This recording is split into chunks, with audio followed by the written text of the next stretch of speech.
I'm Alex, an office worker. At 23 years old, I'm now in my 5th year of service, having started working immediately after graduating from high school. Initially, being the youngest and without any part-time job experience, I received kind support from my superiors. Despite my limitations, I worked hard and gradually became accustomed to this job. In the 5th spring of my tenure, I was assigned to be the chief of a project for the first time, marking the beginning of a tumultuous period. My name is Emma. Nice to meet you. On the first day of the new fiscal year, that's how the new employee, a fresh college graduate in her first year, greeted everyone. With her striking looks and a confident smile. Her outgoing personality meant she showed no signs of nervousness from day one. And that's to be expected, since she is the only daughter of the company president. Displaying an attitude unbecoming of a new employee, she flaunted her status as the president's daughter. While some male employees didn't seem to mind as she got good looks, everyone was taken aback by her overly familiar demeanor. Everyone, except for me. Of course, anyone would be surprised to see a new employee, let alone the president's daughter, acting so boldly upon first meeting. But I wasn't surprised because I already knew her well. Wow, Alex, you are still here. You're surprisingly persistent. Her sarcastic tone was something I had heard often until 5 years ago, bringing back unpleasant memories in a flash. Emma, yes, I'm still here.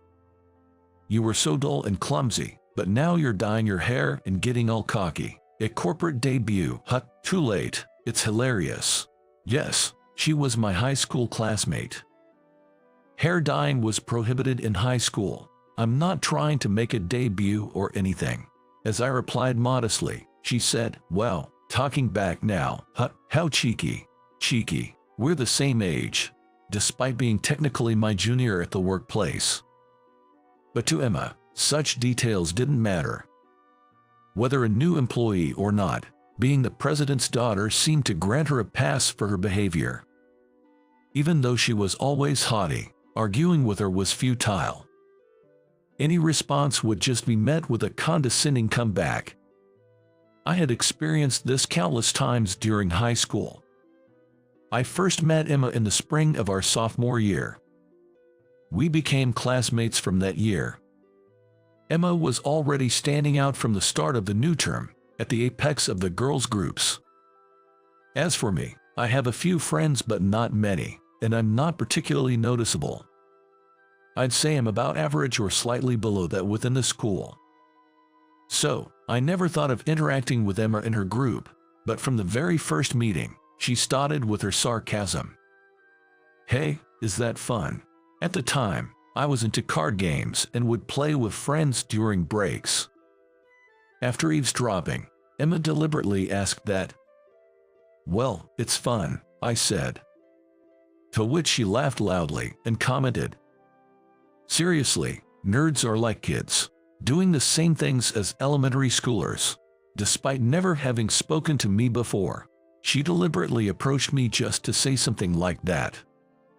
I was completely baffled by her behavior and felt something akin to astonishment.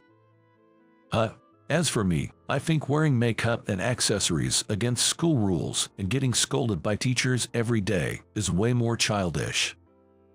Back then, I didn't think before speaking and blurted out what was on my mind. This infuriated Emma. That must have really bothered her, as she started picking on me daily with sarcastic remarks. I've gotten myself into trouble. I shouldn't have said that. Regretting it in my mind was too late. Hoping she would tire of me, I stopped responding altogether, which probably made her think she had won.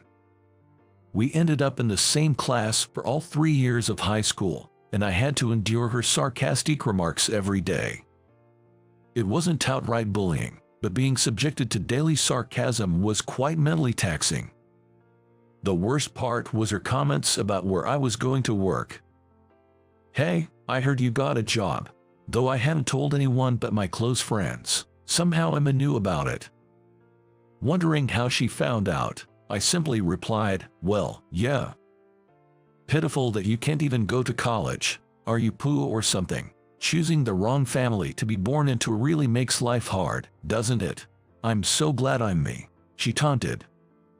Why do I have to listen to Emma's bragging just because we're talking about my job? While I waited for her to leave, Emma dropped a bombshell. I heard from a teacher that you're going to work at my dad's company. That was a real shock. I knew her father was a company president and that their last name was Johnson, which I had found out while preparing for my interview. But it never crossed my mind that they were related, considering how common the surname is. To think that the company I was so excited to join belonged to the father of the classmate I disliked. I couldn't hide my shock. Funny, you look so upset. Don't worry, I plan to join my dad's company after graduating college, but you probably won't last 5 years there, so we won't have to work together. She laughed out loud at that. She looked down on me and kept using it as a topic of ridicule until graduation. Going to work at my dad's company. I can get in without doing anything. It's pathetic that you have to try so hard, she mocked. His company is so stylish, but you'll stick out like a sore thumb with your country bumpkin vibe, she teased. I endured her sarcasm until graduation, finally feeling liberated from Emma when I started working. But the 5 years passed quickly. I knew she would join the company someday. Even though I knew we would meet again, I stayed at this company because I didn't want to admit defeat. Honestly, I never wanted to see Emma's face again and could have even looked for another job. But if I wasn't there when she arrived, she would surely say, "I knew you wouldn't last," and laugh about it. Just the thought was unbearable. So, I decided to grow so much that she'd be shocked when she joined. I was determined to prove her wrong. That's what kept me going for 5 years. But reality didn't go as planned, and Emma joined the project I was leading right after she was hired. Despite not wanting to deal with her, I was more motivated than ever, seeing it as an opportunity to prove her wrong. However, Emma was still the same, if not worse, than in high school. Alex as a chief, that's worrying. Wouldn't it be better if I did it? She'd interrupt during meetings. Moreover, she would make off-target suggestions like, "Is this discussion even meaningful? Why not just do it this way?" As if she was absolutely right. And to top it off, she never apologized for being late. She would also leave early without notice. Her self-centered behavior quickly became the talk of the company, but she didn't care, saying, "Dad would forgive me.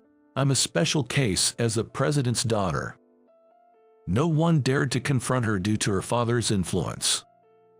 I realized that no matter how well I performed, she wouldn't care, and proving her wrong seemed impossible. So, I focused on making this project, my first as a chief, a success. That became my main goal. But then, "Have a good evening," Emma said, getting up to leave right at the end of the workday. It was normal to leave at that time, and we weren't a company that demanded constant overtime. But still. "Hey, Emma, what about the documents due today?"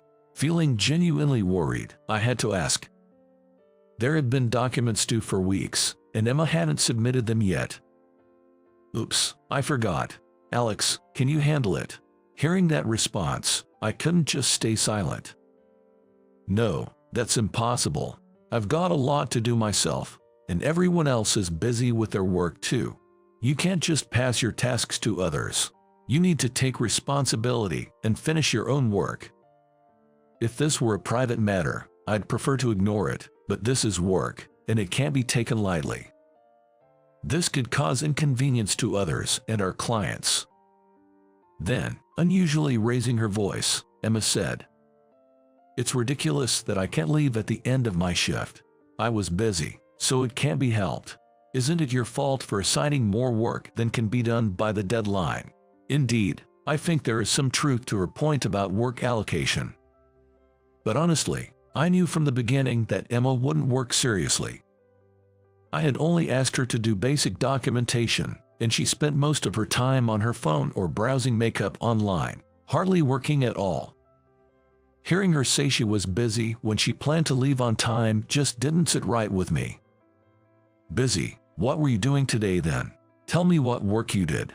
Can you say that in front of other employees who've been working hard all day? Even the articulate Emma couldn't find words to retort and just glared at me. Eventually, she said, "It's impossible. I have a mixer to go to, and overtime is out of the question. If you keep being annoying, I'll tell my dad. You'll be fired in no time," and stormed towards the exit. Many of my colleagues, fearing her words, didn't dare to confront the new employee, Emma. But that's just wrong. Everyone else is working hard. It's unfair that I, who work sincerely, might get fired, while she, who plays around, acts so superior. It would be absurd if that actually happened. Realizing that arguing was futile, I pondered my next steps. I had planned to work until the last train just on my tasks, but maybe I could finish everything if I pulled an all-nighter. I tried to avoid overtime for others, only to overload myself. That's why I couldn't handle these troubles effectively. Thinking about it, maybe Emma was right about my misallocation. I might not have a leg to stand on if I were fired. Ouch!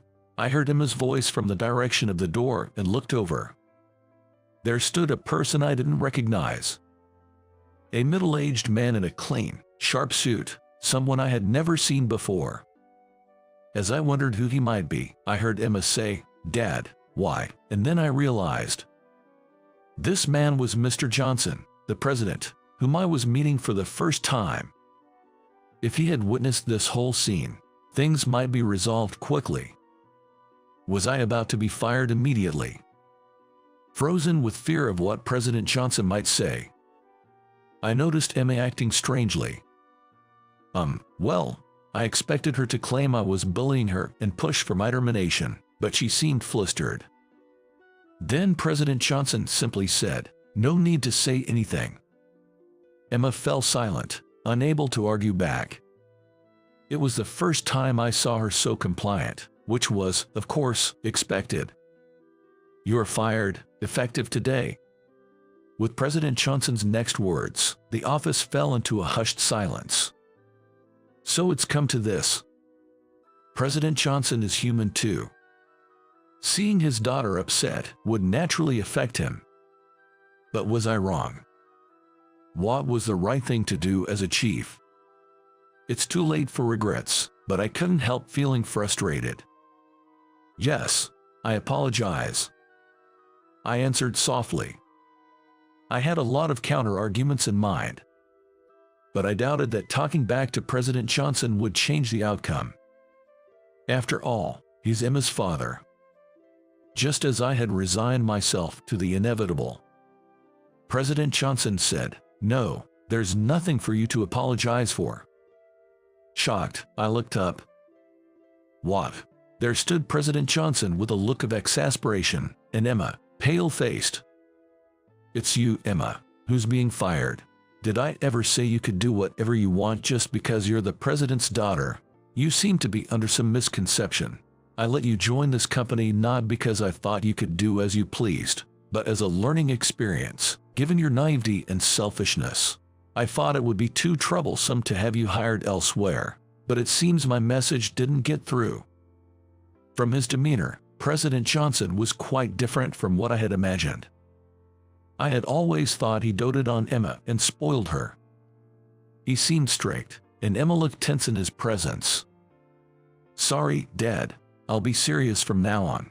As the president, I cannot implore someone who behaves selfishly without considering the inconvenience to other employees." Despite Emma's tearful apologies, there was no sign of forgiveness. Finally, President Johnson ignored her and apologized to us, the employees. "I'm truly sorry for the trouble my daughter has caused. I'd like to finish the work she left undone." His offer surprised us, and though we hesitated, he insisted, so we accepted his help. Emma continued to sob, begging her father to reconsider the firing. but he never agreed. It was a pitiable sight, far from her usual haughty demeanor. But given her past behavior, no one sympathized with her. Thanks to President Johnson, we completed the documentation on time, and the project was a success. It was rare for him, mostly stationed overseas, to be at the headquarters. The supervisors were astonished to see him working on a project, doing tasks usually assigned to new recruits. I was nervous throughout, but working with him showed me he was a strict yet considerate leader. It was hard to understand how someone like him could have a daughter like Emma. In the end, Emma was fired from the company.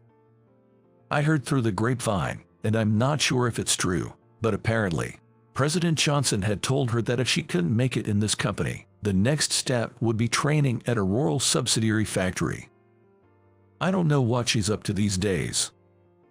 But I do hope this experience has changed her, even just a little, to be more like an average person.